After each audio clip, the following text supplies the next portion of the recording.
not a YouTuber, just like making videos.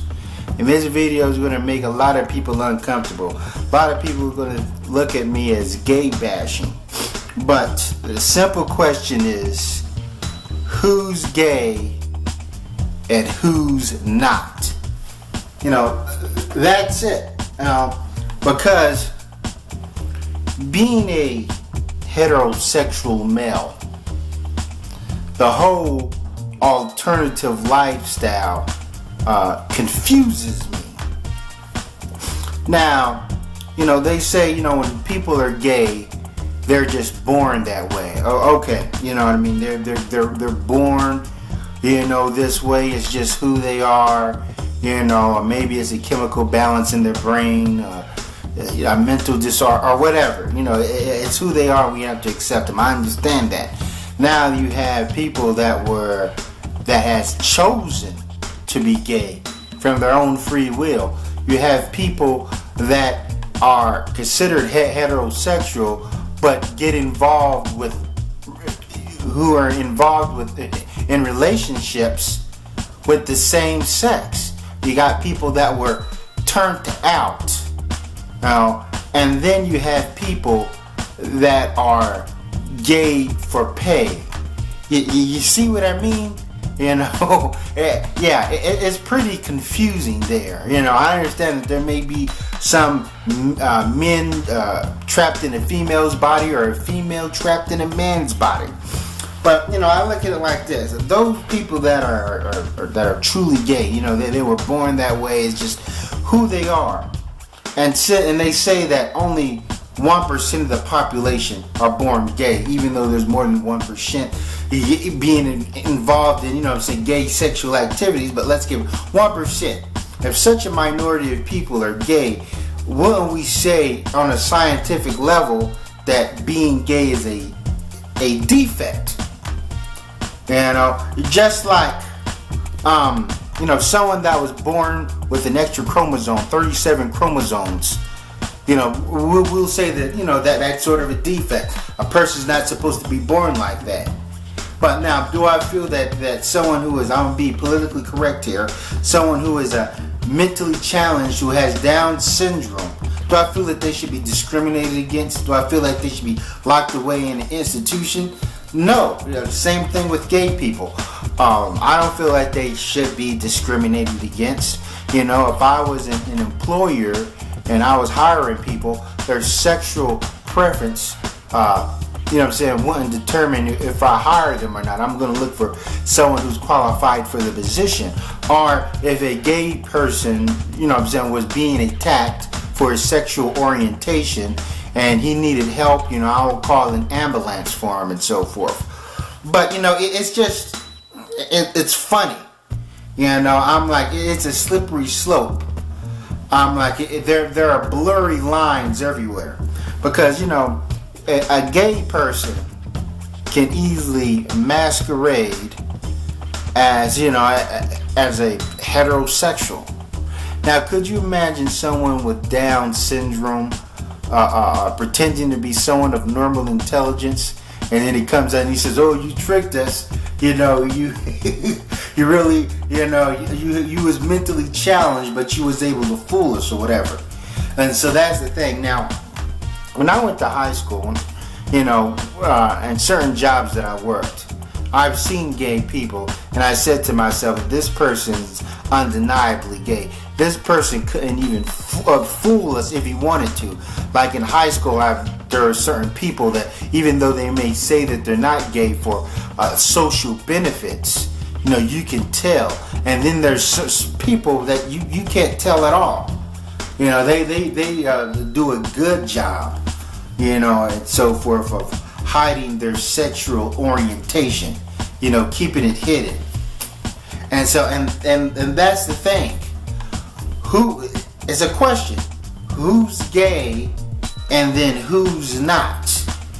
You know, because there's just so many people part of the LGB, you know, whatever they call it, community, you know, that may not have been born this way, that has chosen this path, or you know, or you know, weighed their options. because it's easier for a person to have sexual relationships with the same sex than the opposite sex, you know. And also, I find it odd that, you know, why is it that so many people, part of this alternative lifestyle, why are they so bent on changing others or turning people to the other side? You know, they should be like, hey, I'm gay, this person's not.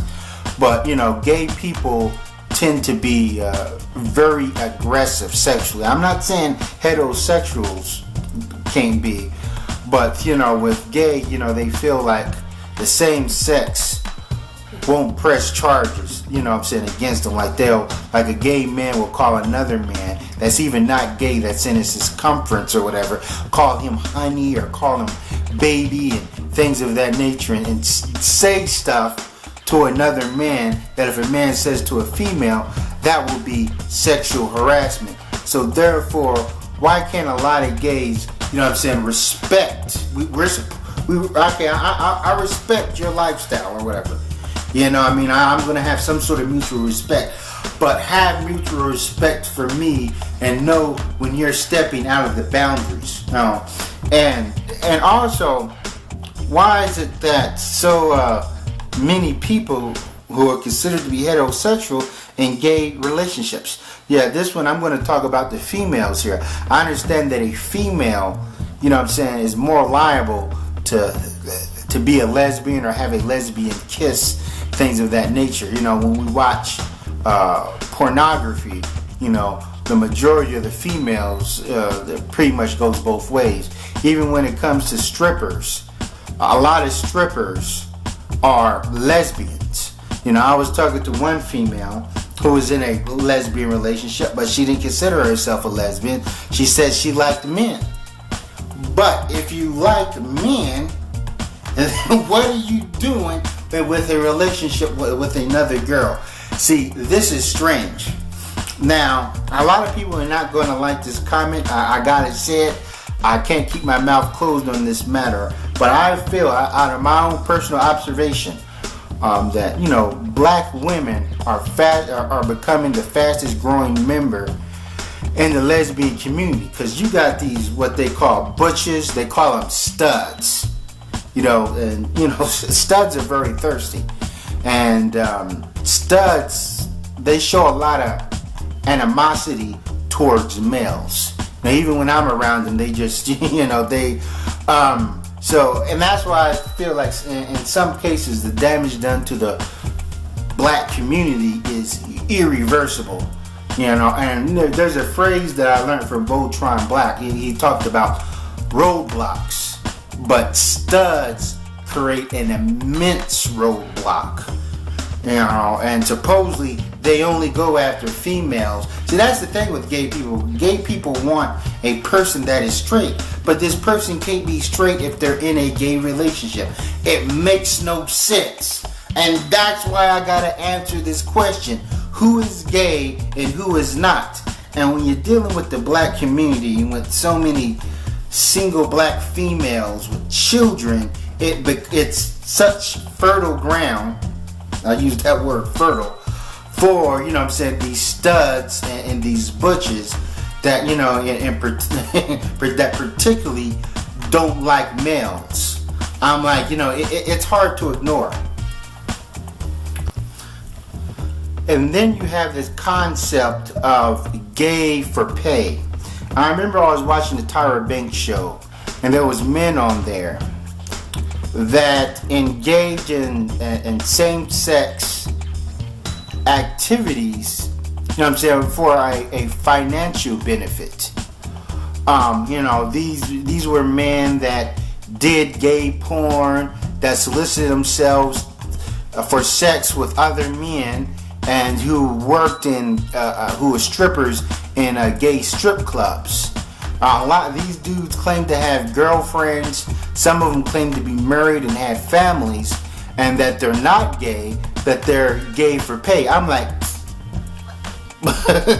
I'm, you know what I'm saying? I'm flabbergasted by this. You know, it's almost as ridiculous as a female saying that, you know, she's racist, but she'll have sex with a black guy for money. You know, no, that's a dumb. I scratched the ideology out because first of all, the thing is, if you are involved in any sort of gay activity, whether it's for profit or not, in my opinion, that makes you gay. You know, if one of my friends came around us and he said, well, you know, I will fuck a dude for money, that's going to make me uncomfortable. Yeah, you know, imagine being in gym class, the locker room, and a dude saying, well, I'm not gay, but I have fuck dudes for money. Then, you know, I mean, you're going to be uncomfortable getting undressed around this person. You know, that's the thing. And I also can't, you know what I'm saying, that also has me a little vexed is that when people push the gay community and the black community together, you know, like if someone is gay, they're now part of a minority group. Now we do know that there's gay people that are racist. There are even gay Republican conservatives, you know, believe it or not. Now go watch my Shirley Q. Liquor video, you know, and that shows you that gay people, a lot of gay people are racist, are racially insensitive. But you know, it's just funny. I'm like a gay white person, that came out of that was created by a white penis and came out of a white vagina. They're part of, you know what I'm saying, the white community. They're more so part of the white community than the black community or whatever. Because I remember working a job and one of my co-workers let the N-bomb slip out. And she was talking about, she was like, I don't want to live on that side of town. That's where all the faggots and niggers are. You know, kind of making us synonymous. Like we're like this weird, defective, rejected group. Now gays, you know, we know that the gay community have a lot of power, you know, an immense amount of power. A gay white man is still a white man. And then you have these elite gays. You know, I'm not talking about some secret society of gays, you know, we got those, but gay men that live in high rises and condos and drive fancy cars, you know, part of the fashion business, the modeling business, and so forth. So yeah, you know what I'm saying, they can pull a lot of weight. But my thing is, it's simple. Who's gay and then who's not? You know, who was actually born gay and who chose to be gay, and why are so many gay people trying to convert straight people? You know, but I gotta keep my time short. That's all I want to say. Thanks for watching, and Sally forth.